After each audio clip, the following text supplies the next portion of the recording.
Hello and welcome to the How to Travel Vegan podcast. I'm your host, Tom Simak, and today we're interviewing Jess Sargeant.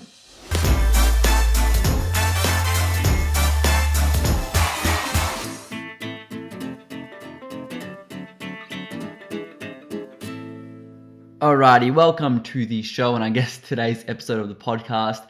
At the time of recording this, it is the 19th of May, so overall with the COVID situation, Melbourne's looking pretty good. We've got a few new cases, obviously, but looking like the restaurants are going to ease up their restrictions and allow us again to eat there on the 1st of June. How that'll look, I don't know.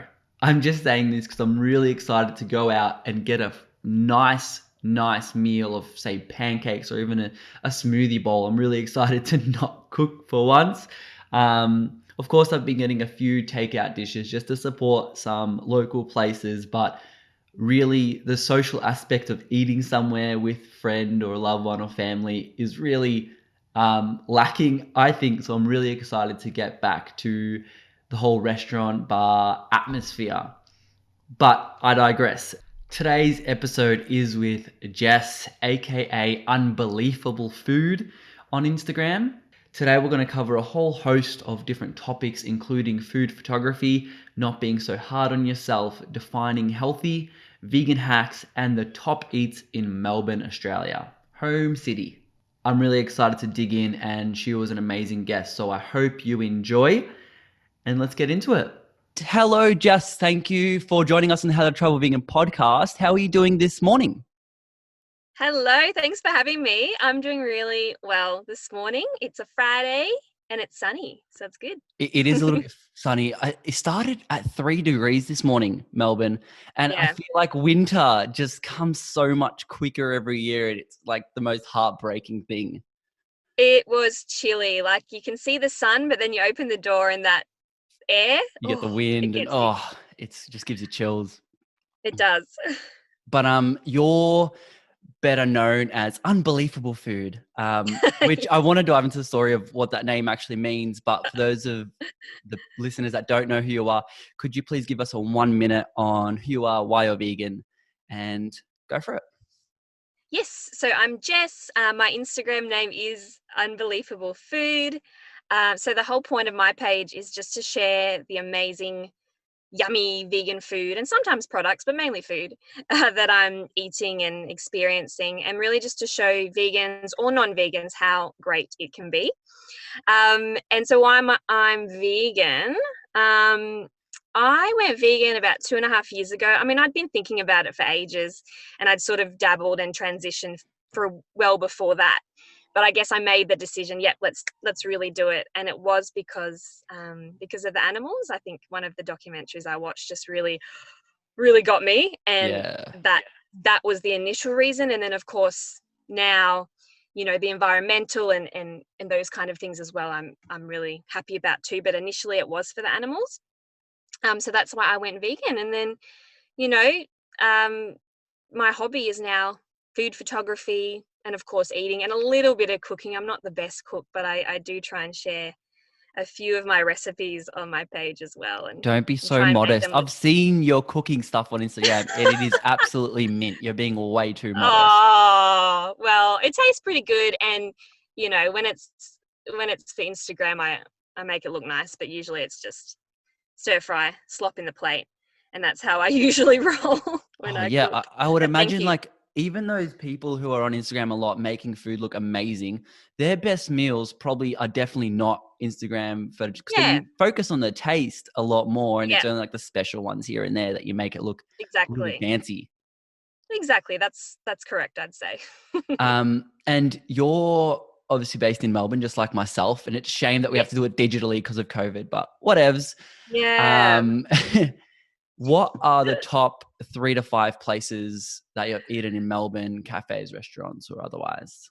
Okay, I did think of 5 off the top of my head, and the places that I pick, a lot of them are either mostly vegan or they have an extensive vegan menu, just because it's nice to have that option. Oh, for sure. Example, there's Good Love in St Kilda. I don't know if you've been there, but it's it's great. you know, comfort food, but they make all their food or most of their food in-house. And even though it's comfort food like mac and cheese, naughty foods or whatever, it's still really good. And they've got cocktails, espresso martinis with whipped cream, and the vibe there is just really cool. So Good Love, St Kilda. There's also Tahina Bar. There's one in Northcote and Fitzroy. I just love their food. It's like they've got falafel, they've got pita bread, they've got the most amazing smoothies as well. So that's another really good place that I was thinking of. What else? There's Tonic and Grace, which is in Malvern. Is it Malvern or Armidale kind of area? I think it's Malvern. Yeah. Now that's a cafe. Not 100% vegan, but again, they've got so many vegan options, including this really interesting mushroom dish, which has truffle and stuff in it. But also they've got vegan pancakes, which I just wish more cafes did vegan pancakes. So whenever a cafe has it, yes, or vegan waffles or something like that. I was just about to say, what about the waffles? You're leaving them out. Yes, waffles, just either or both would be great. But I find, I think cafes in Melbourne, while a lot of them are really getting a few more vegan options in, I just want more sweet options that aren't like a porridge kind of thing. I want something, something that we're missing out on in a lot of cafes, which is pancakes, waffles, French toast, things like that. Let me think. There's one more in Heidelberg. It's called Zane's Authentic. I think it's Zane's Authentic is how you pronounce it. But they do some amazing, I think it's still peanut butter chocolate pancakes. They change them around every now and then. And they've got, again, gluten-free vegan Lebanese food. They do a brunch and a dinner menu. But anyway, I could talk all day about this, but that's just a few of the really good places I've been recently in Melbourne. Okay, I haven't heard of Zane, so I'll definitely have to check him out. But yes, definitely love how you're supporting a lot of the places that are not vegan only, which I think it goes twofold, and the two perspectives are both amazing to adopt, which is one, yes, let's support these vegan only places because they're doing something that's really ethical and they've got a really good business, but also let's promote the vegan dishes on non-vegan places because that will promote more options. Them saying, okay, yeah, this can actually make us money as a business. So that's amazing. Exactly. Yeah.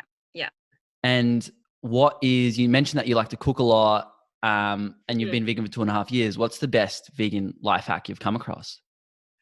Okay, so vegan life hacks, I don't know, I feel like everyone already knows about this one, but recently I've been buying avocados and they've been really ripe lately. So I'm sure you guys know this already, but you can put your ripe avocado unripe. Sorry.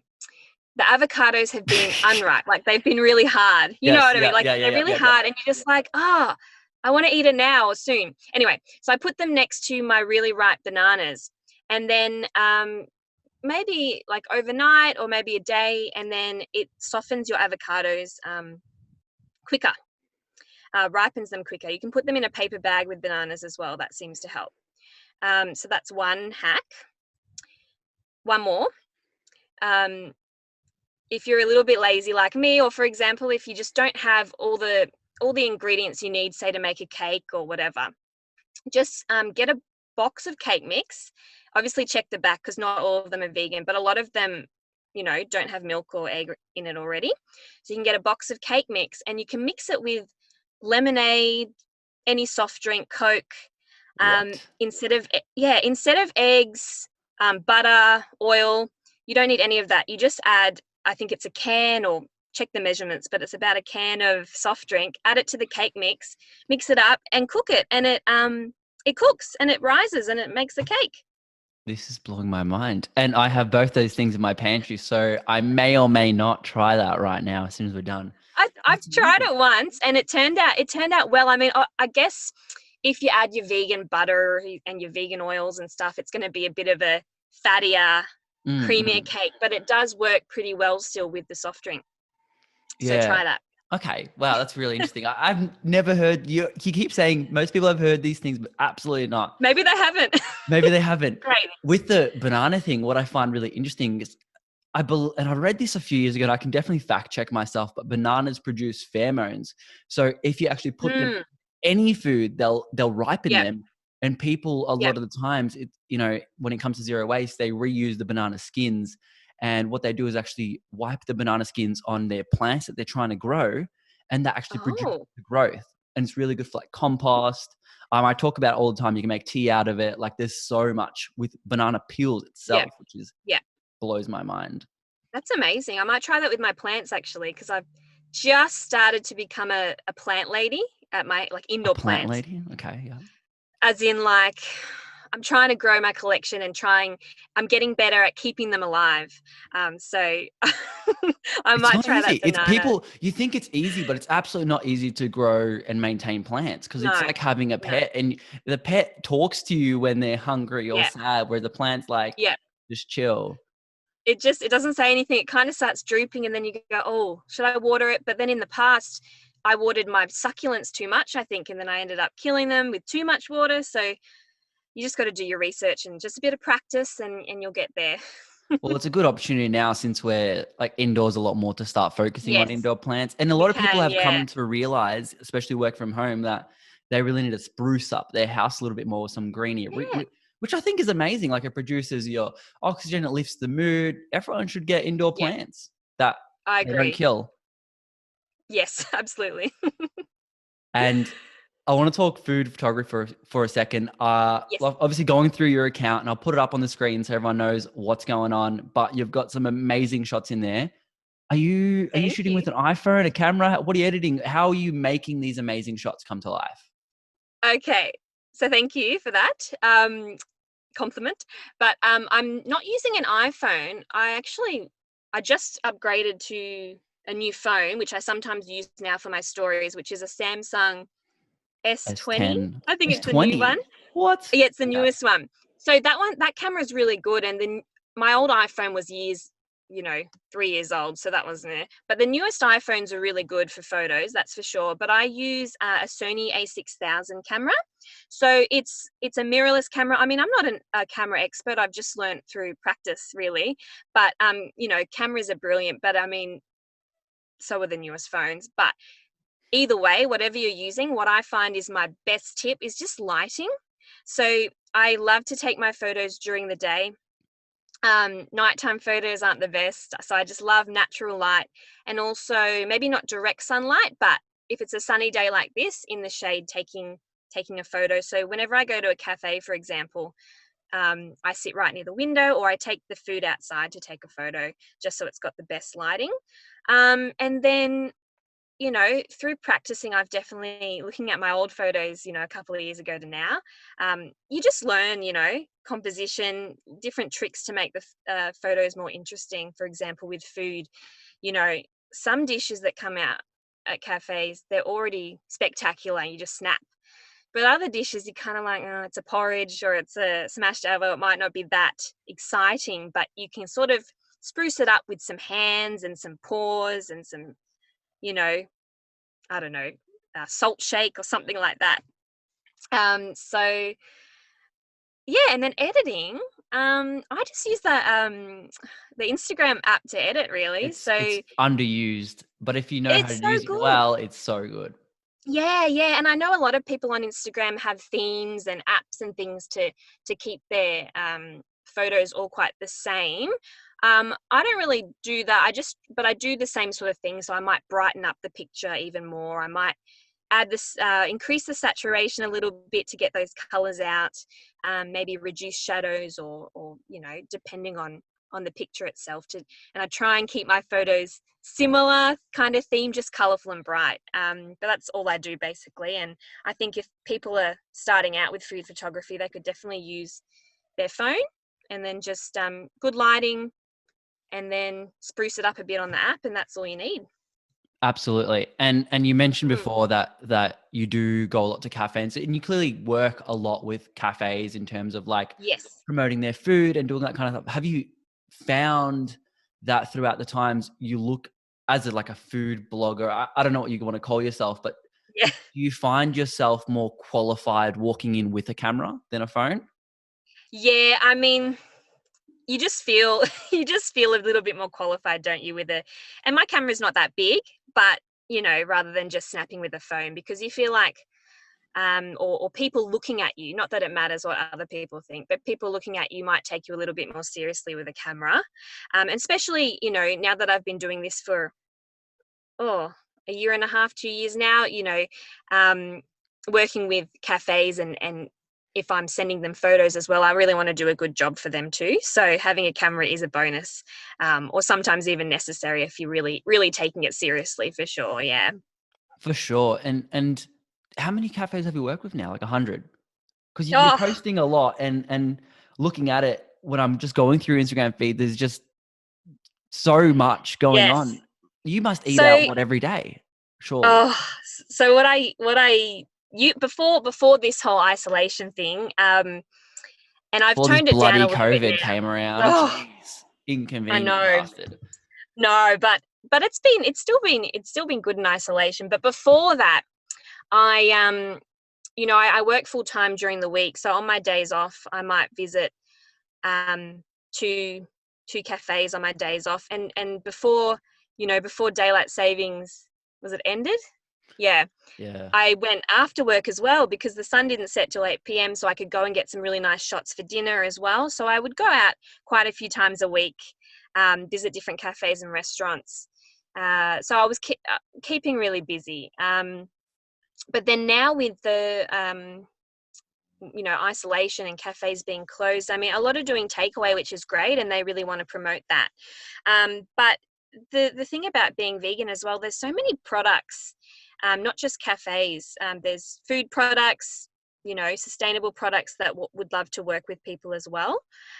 So now I'm kind of working from home and getting some shots of some vegan products for different brands as well, and whether it's mainly food, I mean, that's my preference, but some other products as well, such as beauty products or sustainability type packaging and things like that. I've worked with recently too, so At this been stage as busy. well, most of them are kind of just approaching you because you've got that really nice theme. And when talking about like Instagram marketing and a lot of foodies, they have their theme. So products know when they're sending you their stuff, what to kind of expect. Is that what you're Yeah, finding nowadays?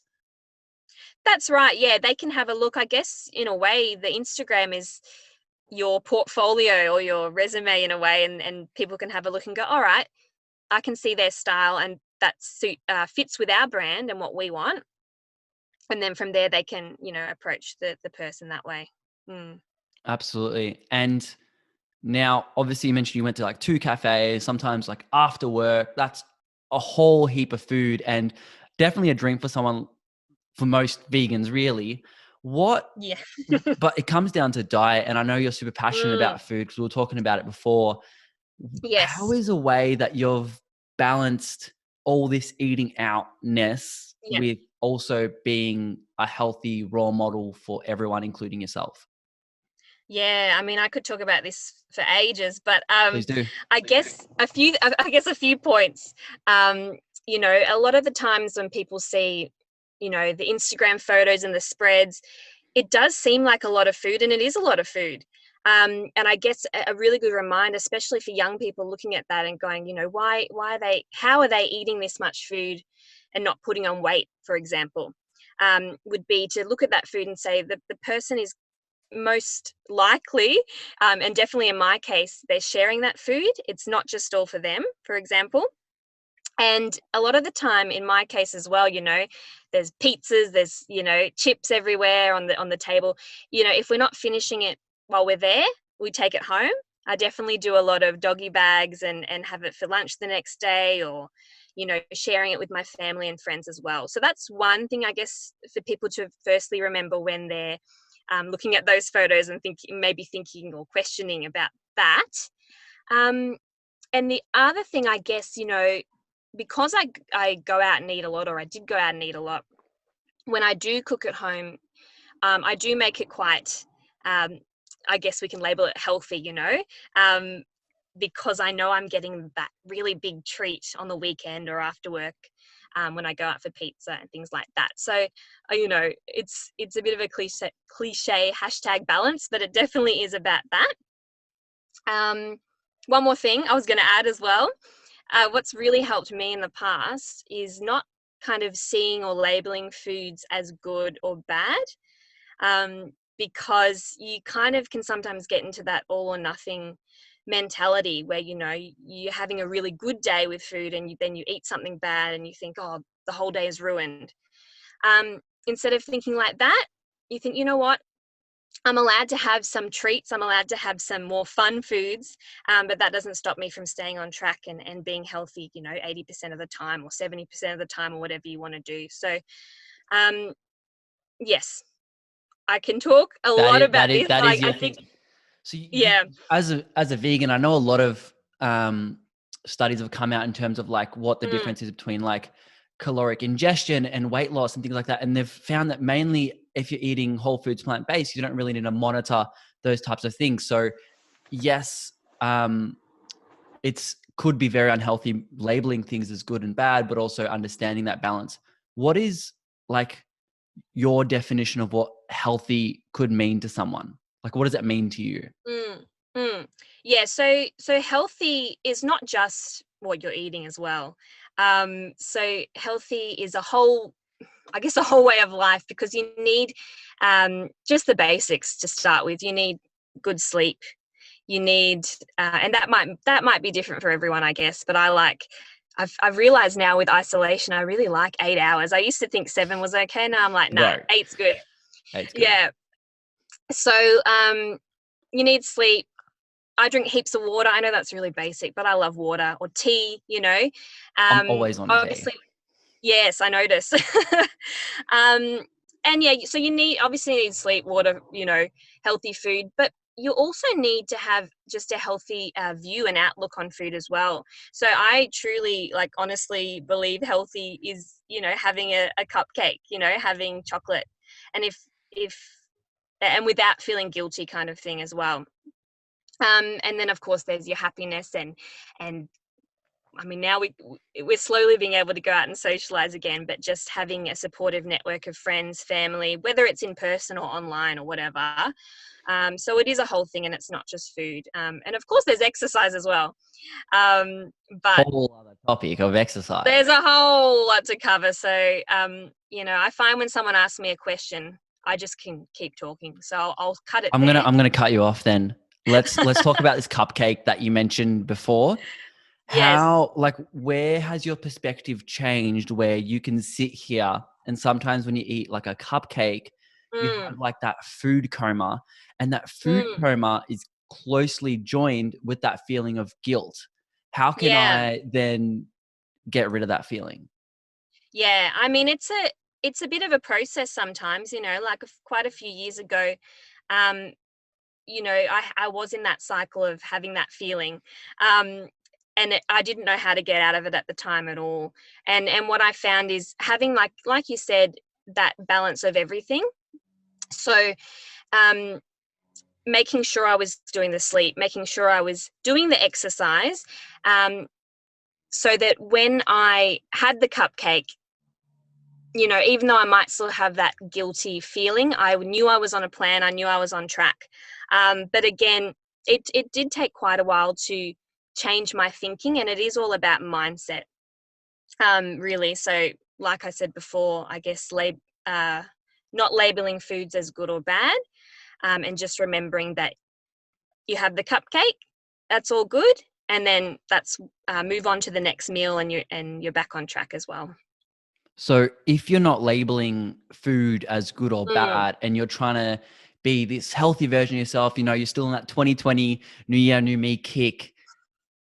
How can I, not using the words good or bad food, make sure that I can mm, maintain a healthy cycle of food, exercise, but mainly, food? Because you can easily say no exercise is really bad. Whether you do 10 push-ups, it's something, and better than yeah. laying on the couch. But like, how can you Yes. make that same mindset adjustment to then food? How do you Mm. differentiate if you're not doing that?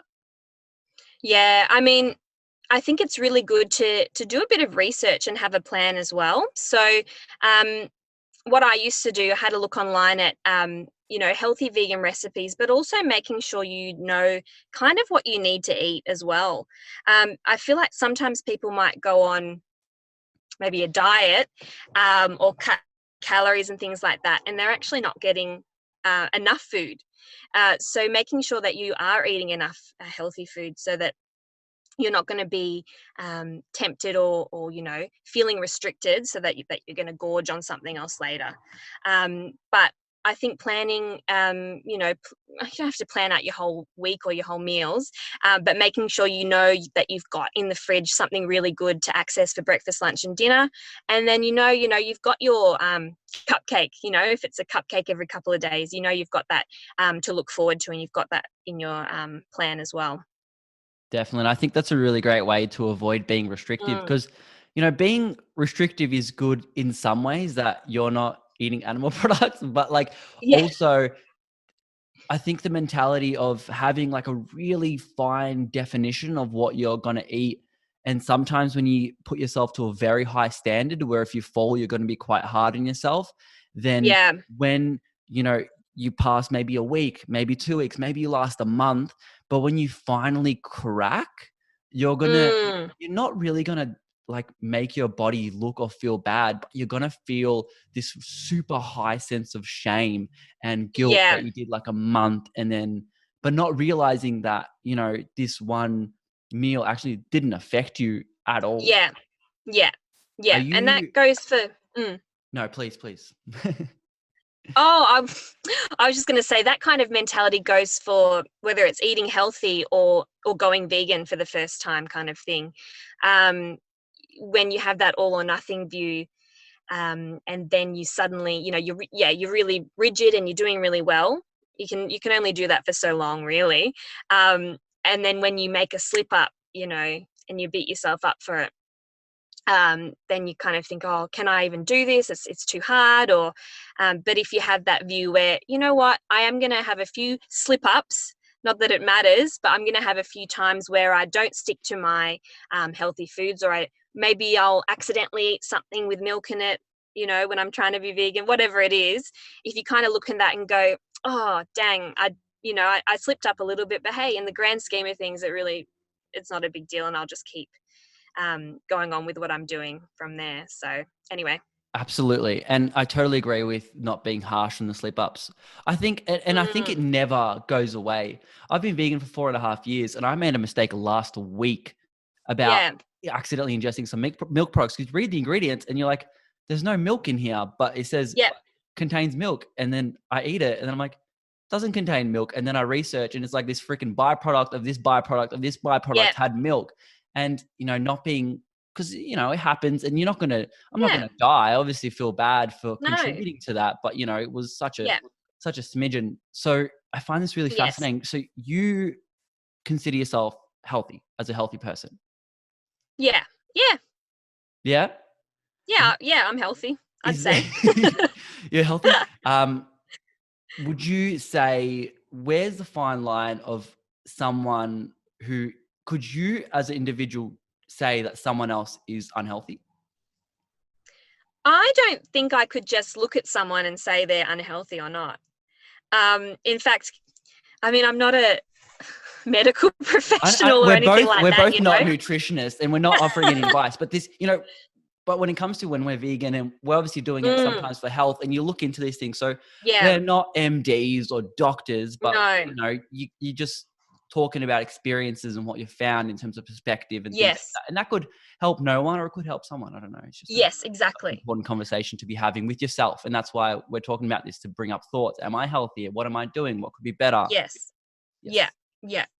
That's That was right. a sidebar, but yeah. Yeah, I think sometimes it is hard to say, um, you know, healthy can look different for different people, I suppose. But, in sharing what's worked for me, I really feel like that can apply to other people and hopefully help them out too. But I understand it can look different for everyone, and um, someone might appear really healthy, but under the surface they might not be. So you never know. But like I'm gonna just go on a conversational basis here. But if you're Mm, looking at someone, mm, let's just say it's a guy, yeah. they're shredded, looking good, they've got energy, um, but then they're eating cupcakes daily, like this Mm, in connotations bad food. Is that someone yeah, who's healthy or unhealthy? Because they're obviously, I mean, and it always comes down to all facets. Like if you're shredded, it's probably working of out. Like course. Yeah. does extra working out balance a bad diet? It can if say all you're eating is cupcakes, right? Um, or Twinkies, for example. Um, you can still lose Wait, are Twinkies weight. vegan? They're not. I shouldn't have said Twinkies, but I was Oh my, thinking of I'm a like, I thought no. Pop Tarts is the one I'm thinking of. Sorry, they're Pop vegan. Tarts. But say you're eating Pop Tarts all day, every day. I was just referring, there was a study I think done with Twinkies, but you can still lose weight if that's your goal, lose fat, just eating Pop Tarts as long as you eat less than what you're burning. And I think, you can still put muscle on just eating cupcakes, for example. I mean, obviously you want some more, maybe some protein cupcakes, but that doesn't necessarily mean that your insides are really great, but maybe your outsides are looking good. But if it was, say, a bodybuilder who's, he's going to the gym, he's eating a cupcake a day, but along with that cupcake, he's eating, lots of veggies, lots of healthy stuff. And obviously, he looks like he's getting enough exercise and probably sleep. Then I would say he's looking pretty healthy and he can have a cupcake a day. Um, but it goes back to that balance thing. I definitely have probably chocolate pretty much every day as well. But it's, obviously what's the other 95% I'm eating during the day, or, what exercise am I doing? It all goes into it as well. Absolutely. And there's so many different Mm. pillars: sleep, diet, Yes. exercise. I'm going to take a complete new direction with this now. Because I think this whole food thing was a sidebar, but a good bar. Yes. Back to working with brands, cafes, all that stuff, etc. Mm. What have you learned doing that was really surprising to you that you didn't think was actually a thing? Well, we touched on it a little bit earlier. Um, it's not I guess it's not a huge surprise, but it was like a pleasant surprise for me. And what a lot of people ask me is, oh wow, I didn't realize there were so many vegan cafes in Melbourne. You've been going to heaps of places. And I always say to them, like we touched on earlier, actually the majority of the places that I go are not vegan. They just have vegan options, and they might even only have 2 or 3 options, but these cafes really want to get vegans in. And of course, they like the photos that I take and all that kind of thing too, but they actually want my opinion on the food, and they ask, how was it as a vegan? Like, did you enjoy this dish? Or what else could we add to our menu? Like, a lot of places, obviously, they have the smashed avo, they have the salad, the porridge. Um, and more cafes are coming and speaking to vegan bloggers or whatever, and saying, all right, so we've got this, but what else can we add? Or what can we do to make this dish a little bit more interesting for you? So that was a pleasant surprise, finding that pretty much everywhere you go, even if, it doesn't look very vegan friendly, if you kind of even, look at the menu and then maybe ask someone who works there, can anything else be made vegan? They can actually do quite a lot on the menu, to accommodate not just vegan, I guess, other requirements too. So that was a really nice surprise. It's not always, and I guess 5 years ago it was different, but now, even this year, more and more places, because the demand's there, they're making more vegan options for you. So that was a nice surprise for sure. Amazing.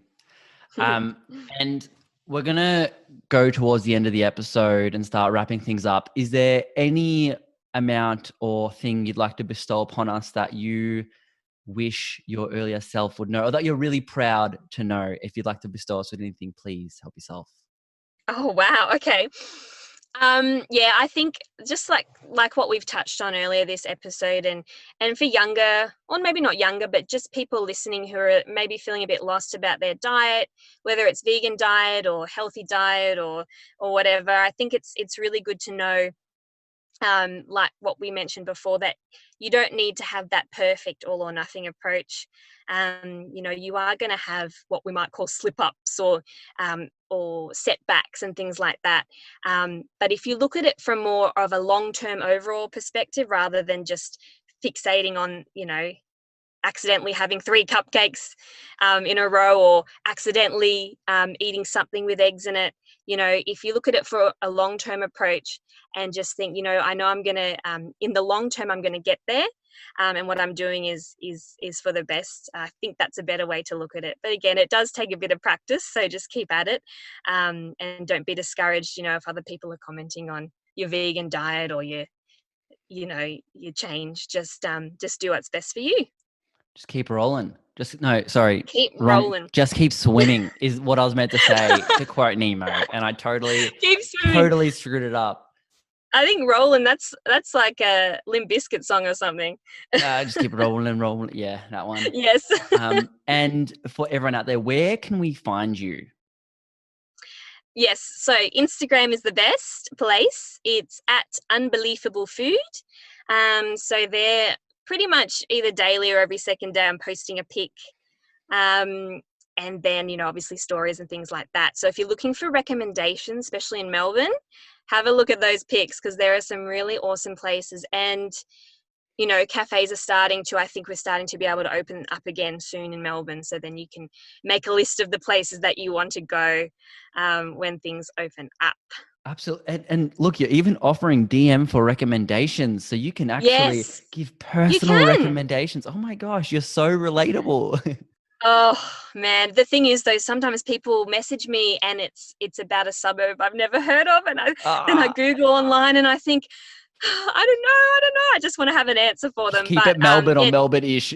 Yes, maybe just in a well, you never know. I've been pretty far to travel for food, so please message me if you have a question.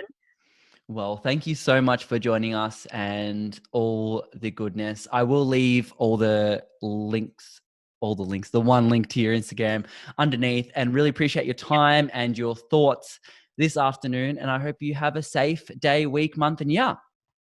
Thank you, Tom. It was so much fun. You have a great weekend. You too. Welcome to the end of the episode. Thank you so much for lasting all the way through.